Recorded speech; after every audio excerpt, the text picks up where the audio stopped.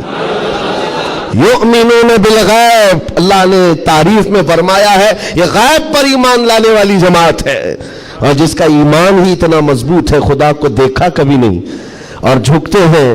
آج تک امام صاحب کے پیجامے کو لے کر سوالات ہوتے رہے، امام صاحب کے آنے جانے کو لے کر سوالات ہوتے رہے، کوئی ایک بندہ بھی مجھے بتاؤ آ کر امام صاحب سے کہتا ہے ہر دن آپ جھکاتے ہیں کبھی اللہ کو دکھاتے کیوں نہیں؟ کوئی نہیں پوچھتا، ہر ایک کو پتا ہے ہمارا ایمان ہی ہے غیب پر ایمان لانے والی قوم۔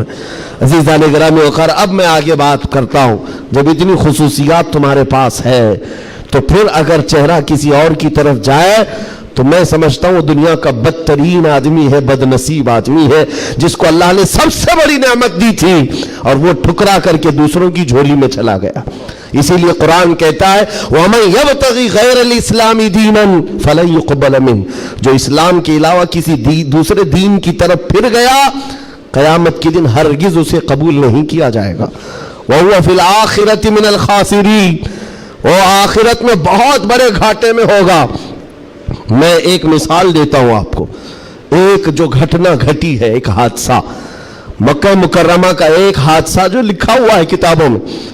قبرستان میں ایک وہاں پر جب کسی کا انتقال ہوا، ایک صاحب ہیں وہ حاجی ہیں، وہ کہتے ہیں کہ جب قبرستان میں ہم گئے تو دفن کرنے کے لیے قبر میں قبرستان کی ساری چیزیں بھری ہوئی تھی، تو لوگوں نے ایک قبر بتائی، ایک حاجی صاحب کا انتقال ہوا تھا، کہا کہ ان کو اسی قبر میں دفن کرنا ہے۔ لوگوں نے کہا یہاں ایک عالم دین کی قبر ہے۔ اب مکہ مکرمہ کے قبر ایسے ہیں کہ 6 مہینے سال بھر کے بعد کھل جاتے ہیں، اور ممبئی والوں کو سمجھانے کے لیے آسان بھی ہے کہ یہاں پہ بھی کھول دی جاتی ہیں، جگہ کی قلت ہے۔ تو جب دفن کرنے کے لیے اس عالم دین کی قبر کھولی گئی تو وہاں وہ عالم دین نہیں ہے، وہ ایک جوان لڑکی سوئی ہوئی ہے، ایک نوجوان لڑکی ہے۔ تو جو جنازے میں آئے ہوئے تھے ان میں ایک حاجی نے کہا میں تو اس لڑکی کو پہچانتا ہوں، یہ عرب کی نہیں، یہ مکہ کی نہیں، یہ فرانس کی رہنے والی اور کرسچن لڑکی ہے، یہ عیسائی لڑکی ہے۔ کہا یہ کیسے ہو سکتا ہے، ناممکن ہے۔ گھر سارے لوگوں کو جو خبر تھی وہ ایک اچھے عالم دین کی خبر تھی، یہاں ایک دوسری لڑکی کیسے دفن ہے؟ تو یہ ہنگامہ ہوا، بات پھیل گئی۔ اس کے بعد تحقیق کرنے لگے، جو علماء تک بات گئی تو علماء نے کہا کہ اگر یہ جو بندہ کہہ رہا ہے کہ یہ فرانس کی رہنے والی، یورپ کی رہنے والی لڑکی یہاں پر ہے، تو معلوم کرتے ہیں کہ وہاں حقیقت میں یہ لڑکی، اس کی شکل، تو کچھ لوگ ایک وفد کی شکل میں یورپ گئے ہیں اس حاجی صاحب کے ساتھ، جنہوں نے یہ پتہ بتایا تھا یہ لڑکی کو میں جانتا ہوں۔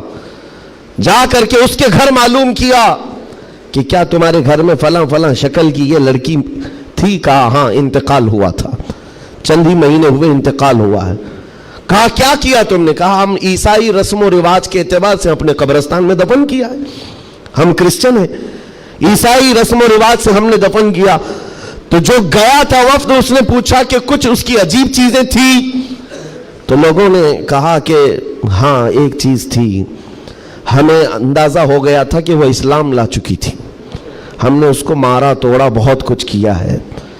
تو پھر یہ بات خبر پھیلی اس لڑکی کے اسلام لانے کی، تو مقامی علماء کو پوچھا گیا، ایک عالم دین نے کہا ہاں وہ لڑکی دل و جان سے اسلام کو قبول کرتی تھی اور پیارے حبیب صلی اللہ علیہ وسلم سے بے پناہ محبت کرتی تھی، اور گھر والوں کے ظلم و ستم کو سہ نہ سکی، جان دے گئی اور مر گئی۔